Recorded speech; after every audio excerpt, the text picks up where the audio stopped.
It all started with a challenge, one that sounded impossible, a street-style grudge race between two of the most brutally powerful machines ever unleashed on asphalt. On one side, a twin-turbo Tesla Model S Plaid, silent but deadly, armed with software hacks, stripped weight, and an experimental dual-turbo augmentation system that left engineers scratching their heads. On the other, a monstrous, fire-breathing Dodge Hellcat, rebuilt from the block up, churning out an earth-shaking 2,000 horsepower and tuned to destroy everything in its path. Two very different philosophies. Two very different builds. One strip. One shot. No excuses. The Tesla wasn't stock.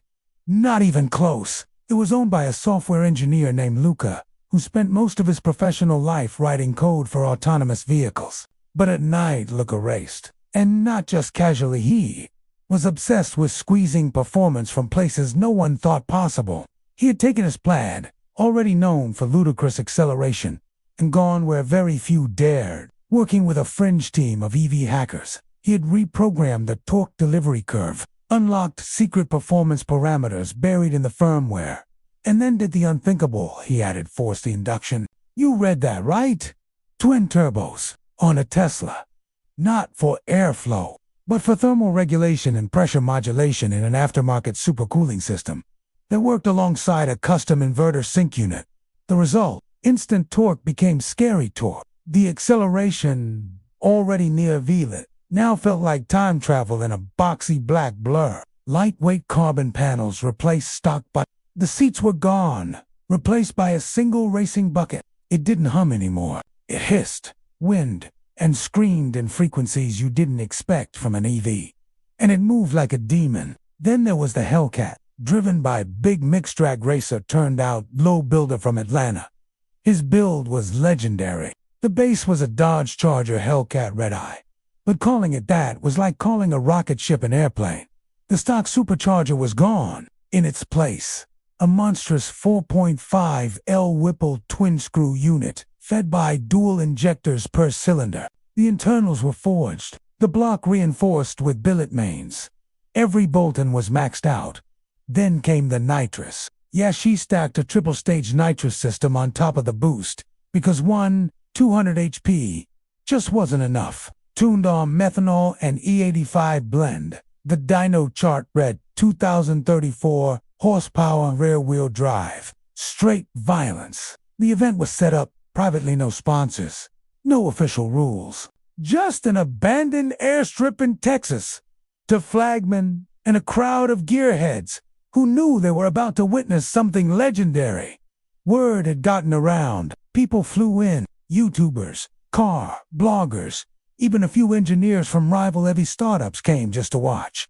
Because this wasn't just gas versus electric. This was brute force versus cutting-edge code.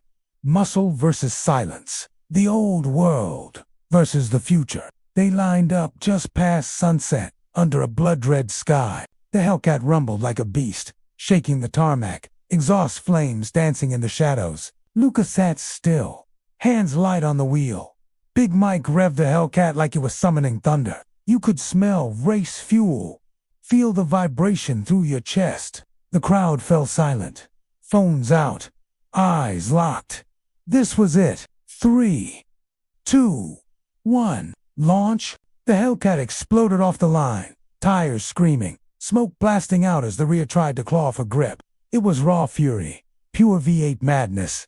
But the Tesla, it vanished. No smoke, no sound, just instant physics-defying launch. While the Hellcat spun rubber into vapor, the Tesla rocketed forward like it had been shot from a cannon. By the 60-foot mark, the Tesla had a full car-length lead at 330 feet. Then the Hellcat hooked, and when it did, everything changed. The roar from Big Mike's build was like a dragon opening its throat. The tires bit, and 2,000 horsepower surged into the pavement like a war cry. The Hellcat shot forward, wheels barely on the ground. You could see the nose rise slightly as it began to eat the distance between them like it was nothing. The Tesla was still moving like a bolt of lightning, but the Hellcat was catching up. Fast. At the 8th mile mark, they were not. The crowd was losing.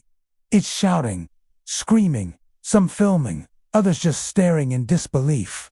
No one knew who'd take it. It was raw speed versus perfect control. And just when the Hellcat began to inch ahead, the Tesla's second-stage thermal boost kicked in. You could actually hear it, a high-pitched scream, as the cooling system dumped extra energy into the inverter. The car jolted forward. Not much. Just enough. Inches. Then half a car length. The two crossed the finish line so close it looked like a tie. But the drones overhead and the slow-motion replays told the truth.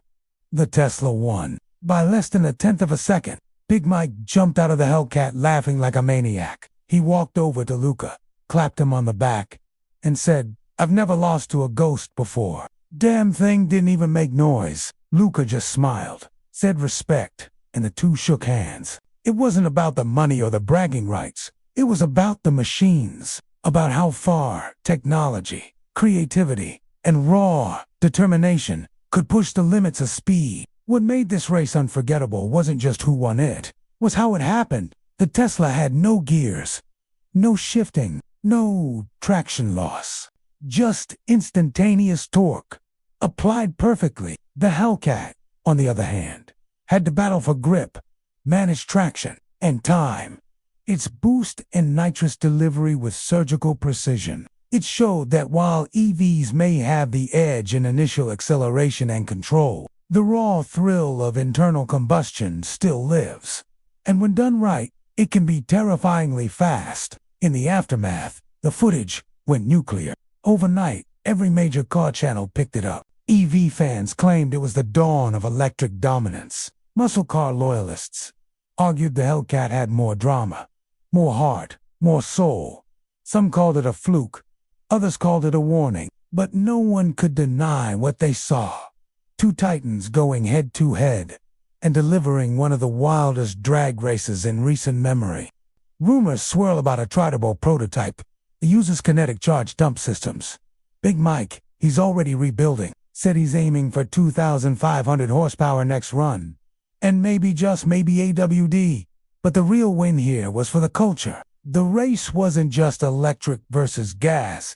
It was about respect, about passion, about what happens when builders push past limits and ignore the rules. In a world full of pre-packaged performance, these two men built something raw, real, and unforgettable. And for a few seconds on a strip in Texas, they reminded everyone why we still race.